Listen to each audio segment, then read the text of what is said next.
My digital story: The Ways Out of Hong Kong Food Waste Problem.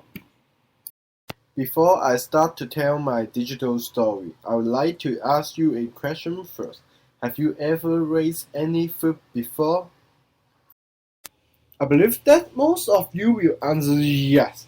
You may think this action doesn't matter, but is this really right? I can tell you that the food waste will cause a huge problem to our environment. Let's introduce the situation of food waste problem in Hong Kong first. Food wasting has become an alarming problem recently. Over 3,200 tons of food waste is produced in Hong Kong every day. According to the research by Government Environment Protection Department, about two-thirds of food waste comes from households, and nearly 19% of them are sent to landfill every day.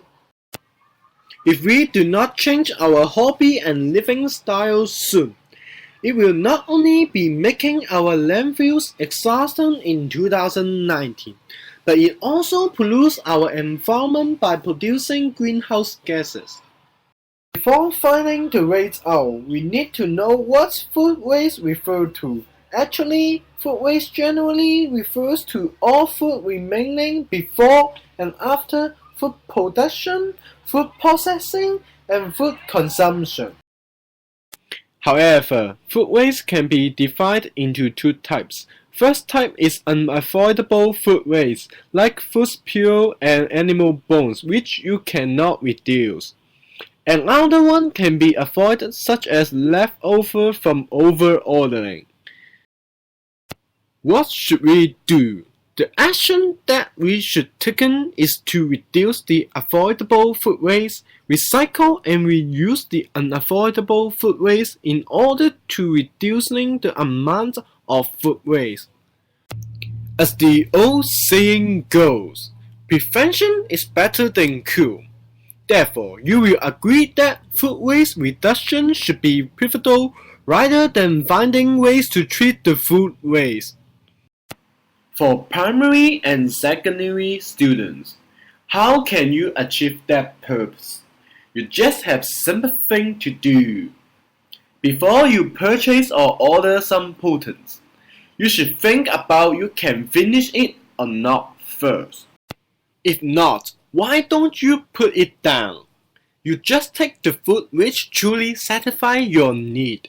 You may think the contribution which you did may be insignificant, but it still helps to protect our environment. For primary teachers, the method that can achieve the purpose is to educate primary students.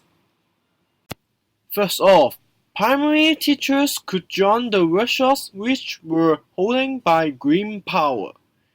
These workshops provide a platform where teachers can learn and exchange food waste ideas from other schools, which have experience and success in food waste reduction and recycling. Second, teachers can use Food for Good at Campus Education Kit, which is published by Green Power to educate students. Inside this kit, it provides real examples to industry teachers how to reduce food waste in campus food administration, facilities, and education. Finally, teachers can use it to achieve the purpose which hope the students can reduce food waste. For primary and secondary schools, schools could install food decomposers in campus, providing opportunity for students to turn food waste into organic fertilizers. After using the decomposer, students will have more knowledge about solving food waste, and they will know the difficulties on solving food waste.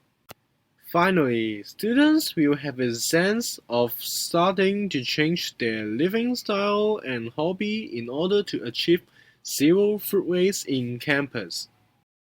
Finally, my digital story comes to end. Food waste problem is important for us to solve it immediately. Why don't we just take a step to solve it? Create created using Powtoon.